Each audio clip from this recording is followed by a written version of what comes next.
8장 14절 한 절 말씀입니다. 한 목소리로 읽도록 하겠습니다. 시작. 항상 경외하는 자는 복되거니와 마음을 완악하게 하는 자는 재앙에 빠지리라. 아멘. 오늘의 제목은 겸손과 경외하는 삶입니다. 겸손이라는 것은 무엇입니까? 우리는 이미 잘 알고 있지만 특별히 말씀을 좀 찾아보도록 하겠습니다. 잠언 9장 10절 말씀을 함께 보도록 하겠습니다. 잠언 9장 10절 말씀 함께 읽겠습니다. 시작. 여호와를 경외하는 것이 지혜의 근본이요 거룩하신 자를 아는 것이 명철이니라. 아멘. 이것은 제가 읽어드리겠습니다. 잠언 22장 4절 말씀입니다.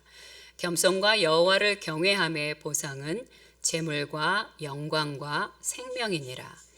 성경은 겸손에 대하여 다각도에서 말씀하고 계십니다.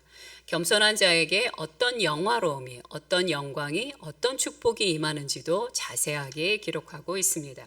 하지만 겸손과 여호와를 경외한다는 것은 오늘날 인기 있는 시대 정신은 아닙니다.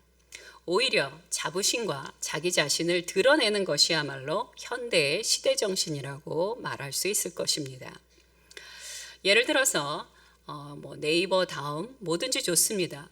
하나의 인터넷에 자부심이라는 관련된 그 글을 단어를 치기만 해도 그 단어와 연관된 검색어가 어마어마하게 나오는 것을 볼 수 있습니다. 검색어가 이렇게 많다는 것은 무엇이냐? 사람들 안에 그것에 대한 자부심에 대한 관심이 많다는 것을 볼 수 있습니다. 현대 사람들은 자부심이 부족하면 제대로 성과를 내지 못할 뿐만 아니라 심지어는 열등감 때문에 자신이 삶의 문제가 오히려 많아질 거다라고 그렇게 말도 하고 있습니다. 그러나 범죄학을 공부한 사람들은 좀 말이 다르십니다. 자부심의 문제라는 기사를 썼던 로렌 슬레이터라는 분은 이렇게 말씀하셨습니다. 우리는 반사회적 성향을 가진 사람들에게서 자부심에 관한 테스트를 했던 적이 있습니다. 그런데 그들의 공통점은 자부심이 너무 강력해서 스스로를 나쁘게 느끼지 않는다는 것이 그들의 공통점이었습니다. 그들은 자신들이 행하는 폭력과 차별과 반사회적 행동을 죄책감 없이 당당히 혹은 은밀히 즐기고 있다는 것이 우리가 실험했던 것의 결과였습니다. 라는 기사를 기록했습니다. 물론 내 자신에 대한 자존감이나 자부심은 굉장히 중요한 것 중에 하나입니다. 하지만 그것이 아무리 중요하다 하더라도 우리에게 있어서 최고의 우선순위는 아니라는 것입니다. 그리스도인들에게 있어서는 여호와를 경외하는 것이 모든 것의 가장 최우선입니다. 내 자아의 어떤 부분도 여호와를 경외하는 것보다 우선일 수는 없다는 것입니다. 예를 들어서 우리가 가장 많이 짓는 죄 중에 하나가 무엇입니까? 이런 죄일 것입니다. 예수님하고는 하나도 상관없이, 하나님하고는 하나도 상관없이 나만의 기쁨 혹은 나만의 고통 때문에 모든 일들이 좌지우지 되어지는 것. 하나님하고 상관없이요. 바로 이것이 우리가 많이 짓는 죄 중에 하나라는 것입니다. 그러므로 내 자아라는 우상을 내려놓아야만 우리 인생에 새로운 하나님의 구원의 역사가 임하실 수 있다는 것입니다. 우리는 종종 내 자신에게 질문을 던져야만 합니다. 어떤 질문이요?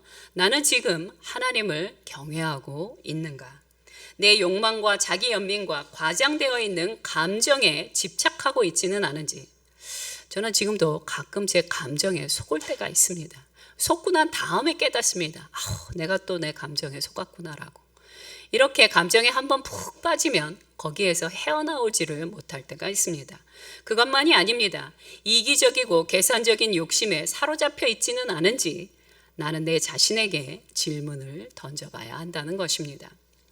한 가지 다행스러운 일이 있습니다. 그것은 무엇이냐면 우리가 혹시 겸손하지 못하고 교만해 있다 할지라도 일단 주님께로 가기만 하면 주께서 우리를 받아주시고 우리를 용서해 주시고 용납해 주시고 우리의 기도를 도와주신다는 놀라운 진리라는 것입니다. 말씀을 한번 찾아서 읽어보도록 하겠습니다. 마태복음 22장 2절부터 4절까지의 말씀을 함께 찾아서 읽어보도록 하겠습니다. 2절부터 4절까지의 말씀입니다. 시작. 천국은 마치 자기 아들을 위하여 혼인잔치를 베푼 어떤 임금과 같으니 그 종들을 보내어 그 청한 사람들을 혼인잔치에 오라 하였더니 오기를 싫어하거늘 다시 다른 종들을 보내며 이르되 청한 사람들에게 이르기를 내가 오찬을 준비하되 나의 소와 살찐 짐승을 잡고 모든 것을 갖추었으니 혼인잔치에 오소서 하라 하였더니. 자, 2절부터 4절까지의 내용의 핵심이 무엇입니까? 손님들이 뭘 준비했다는 것이 아니라 손님을 초대하신 여호와 하나님 주인께서 모든 잔치를 다 준비해 놓으셨다는 것입니다. 잔치에 필요한 케이크도 준비해 놓으셨고, 그리고 멋진 인테리어와 장식들도 준비해 놓으셨고, 풍성한 음식들도 다 준비해 놓으셨습니다. 그것만이 아닙니다. 아주 대단한 손님들을 귀빈으로 초대해 주신 다음에 우리를 너희가 어떤 상태에 있든지 관계없이 이 잔치에 오기만 하라고 우리를 초청해 주신다는 것입니다. 내가 어떤 상태이든 상관없이 그냥 하나님의 초대에 응답하기만 한다면, 하나님의 그 잔치에 가기만 한다면 우리 인생의 영광과 의미와 가치를 여호와 하나님께서 약속해 주신다는 말씀이 바로 이 본문의 말씀이라는 것입니다. 우리는 단지 잔치에 참여하기만 하면 됩니다. 하나님의 초대에 임하기만 하면 됩니다. 이 여호와 하나님의 잔치에 참석하는 것, 이것이 바로 무엇이냐? 겸손의 기본이라는 것입니다. 자, 그럼 오늘 본문 말씀을 한번 살펴보도록 하겠습니다. 잠언 28장 14절 말씀을 한 번 더 읽어보도록 하겠습니다.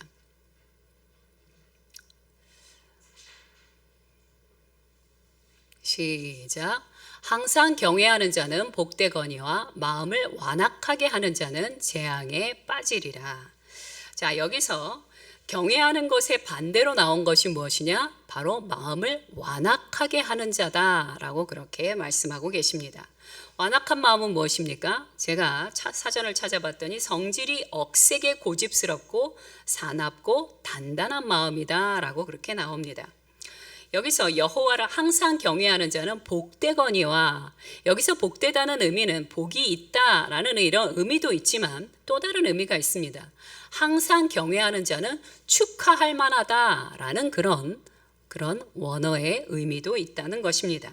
자, 왜 항상 경외하는 자가 축하를 받을 만하냐? 그것은 의미가 있습니다. 우리가 하나님을 경외할 때 복음은 우리의 완악했던 담벼락들을 깨뜨리고 들어와 하나님의 용서와 긍휼을 홍수처럼 부어주시기 때문이라는 것입니다. 하지만 마음이 완악하고 단단하고 고집스러운 자는 하나님께서 우리의 심령 가운데 오셔서 우리의 완악함을 깨뜨리시고 축복해 주기를 원함에도 불구하고 그것을 거절하기 때문에 그는 재앙에 빠진다라고 말씀하고 계십니다. 자, 모든 일에는요, 순서라는 것이 있습니다. 예를 들어서 여러분이 대학을 졸업해서 학사 학위를 받고 싶다면 어떻게 해야 됩니까? 그 학교를 입학해야 되고, 그 다음에 어떻게 해요? 여러분의 전공 과목들을 수강해야 합니다. 그리고 시험도 봐야 되고 레포트도 제출해야 됩니다. 그 모든 과정이 다 끝나야만 여러분은 대학 졸업장이라는 것을 받게 된다는 것입니다. 이것이 올바른 과정이고 이것을 이 모든 과정을 받아들이는 것이야말로 겸손이라는 것입니다. 하나님이셨던 예수 그리스도께서도 이 모든 구원의 과정을 다 기꺼이 받아들여 주셨습니다. 예수님도 고통 다음에 영광을 얻으셨습니다. 그런데 안타깝게도 수많은 사람들은 고통 다음에 영광이 있다는 것을 아는지 모르는지 영광만 얻고 싶어 한다는 것입니다. 우리 중 누구도 허무하게 인생을 살고 싶어하는 사람들은 전혀 한 명도 없을 것입니다. 사람들은 누구나 베드로전서 1장 7절에 있는 것처럼 칭찬과 영광과 존귀를 갈망합니다. 이것만 갈망하는 것은 아닙니다. 명예와 부귀와 그리고 사람들의 존경도 갈망합니다. 그런데 여기서 한 가지 제가 여러분에게 말씀드리고 싶은 것은 무엇이냐면요.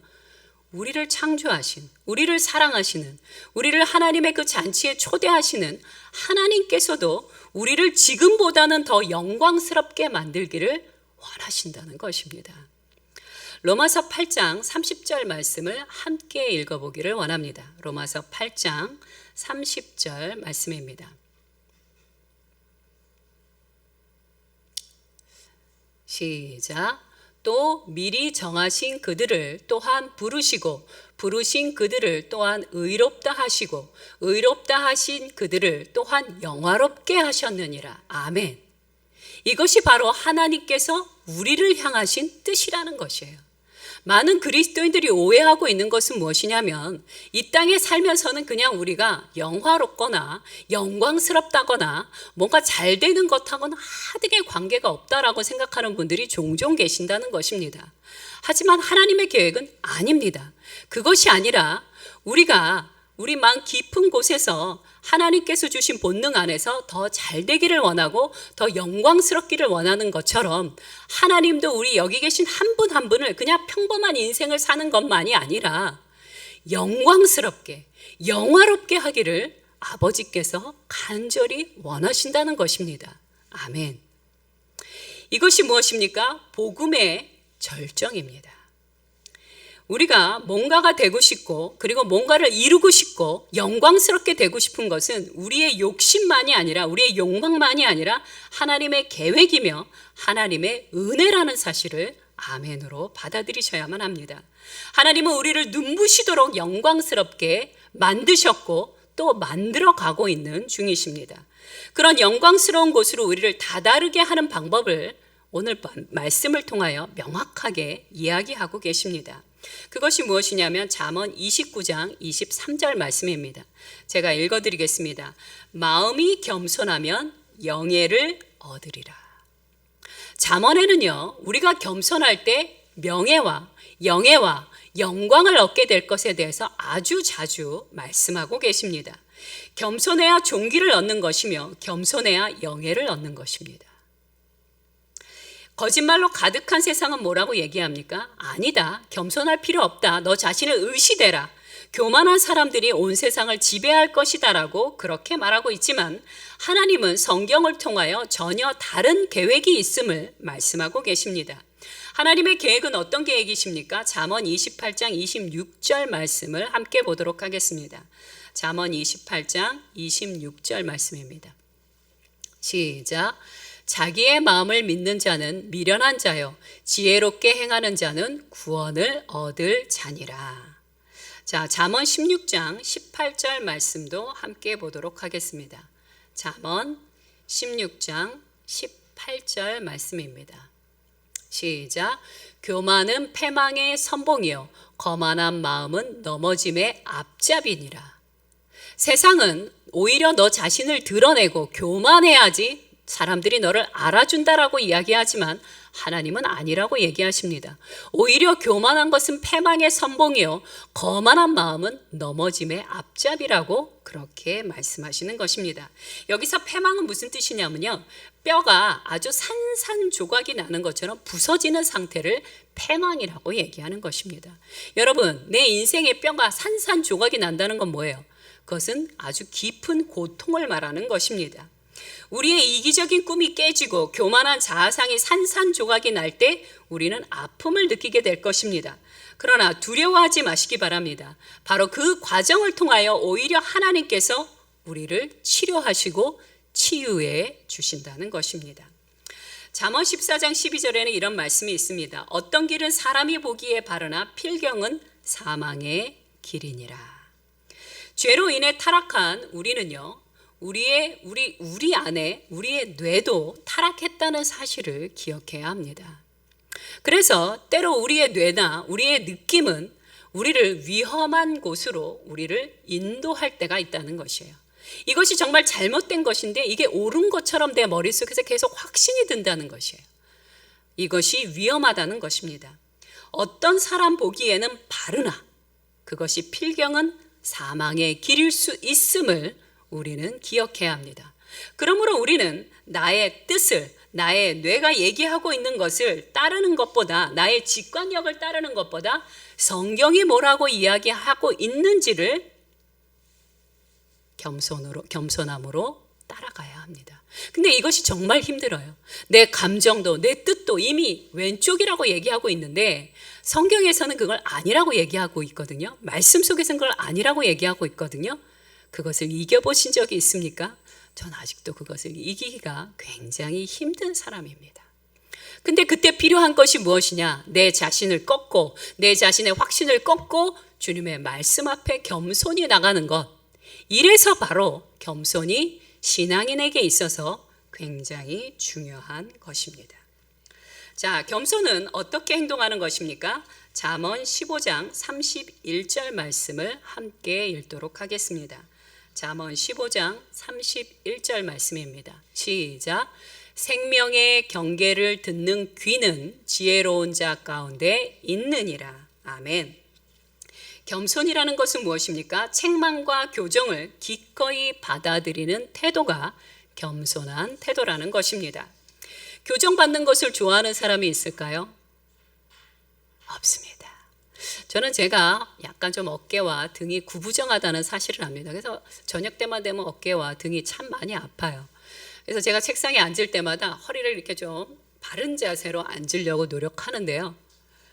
깜빡하는 순간에 또 제 허리와 등이 굽어져 있는 것을 발견하고 또 깜짝 놀라서 허리를 바르게 핍니다. 하지만 오래 가지 않습니다. 자꾸만 제 허리와 등은 굽어져 있는 것을 하루에도 아주 여러 차례 발견하게 됩니다. 교정받는 것은요, 정말 힘든 일이고 좋아할 만한 일이 못 됩니다. 하지만 하나님께서 우리의 인생에서 어떤 교정을 하기로 작정하시고 계신다면 그것을 받아들여야만 한다는 것입니다. 우리는 이제껏 좋은 교사를 만나지 못했기 때문에 배우지 못했을 수도 있습니다.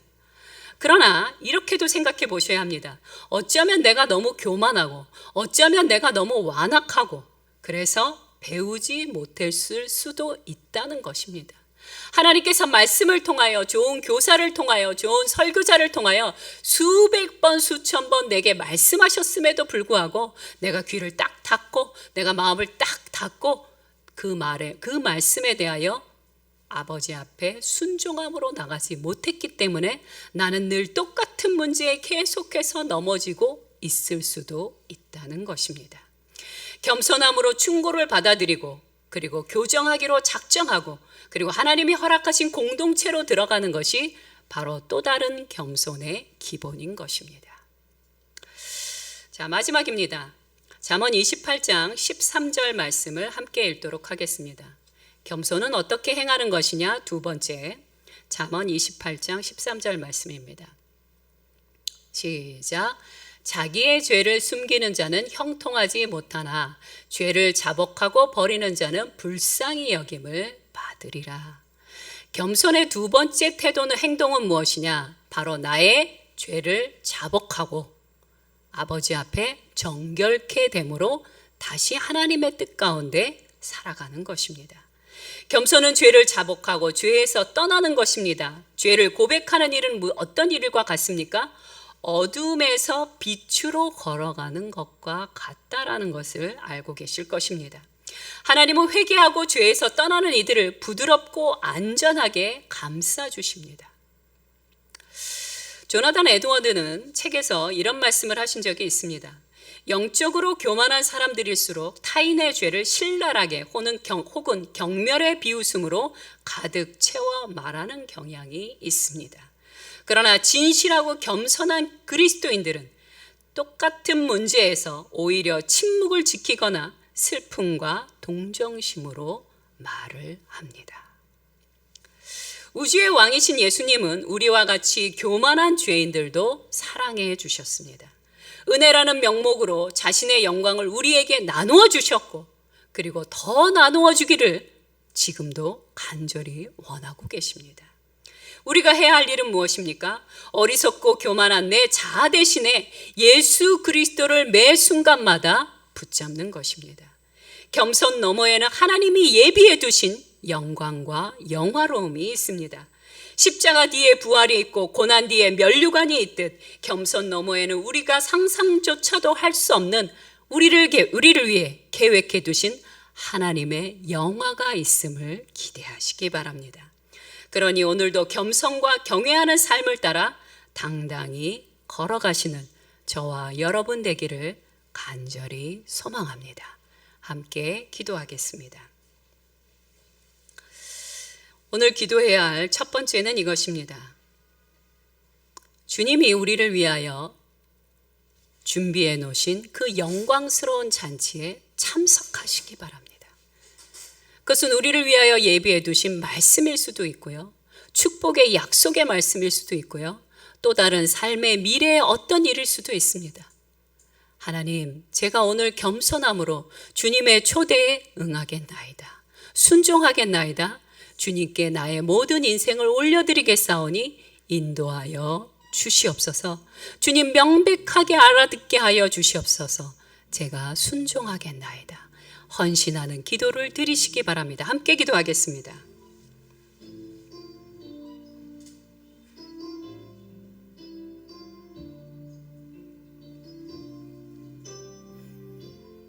아버지,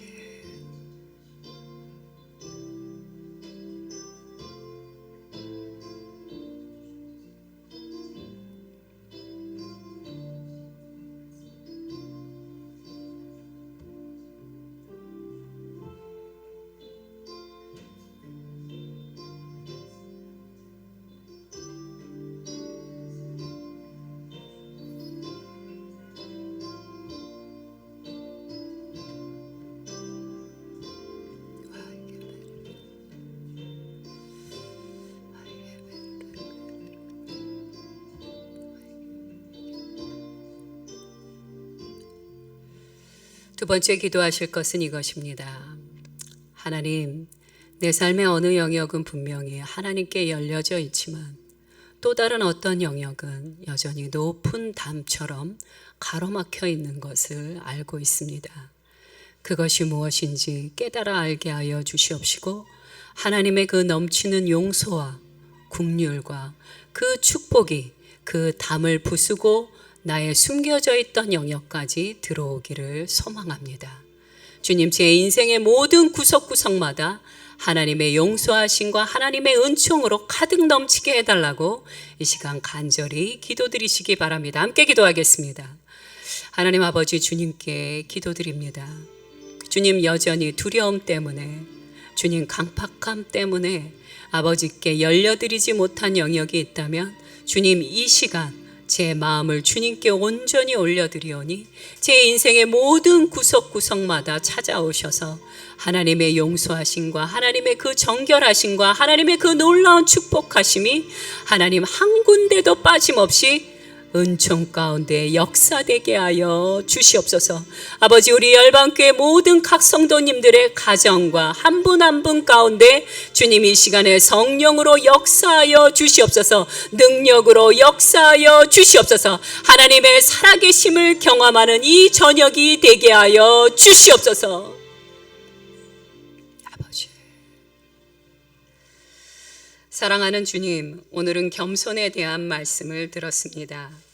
겸손하신 예수 그리스도를 더욱 닮아가게 하여 주시옵시고 주님의 그 존귀한 길을 위해서 주님과 동행하며 영광스러운 한평생을 살아가게 하여 주시옵소서.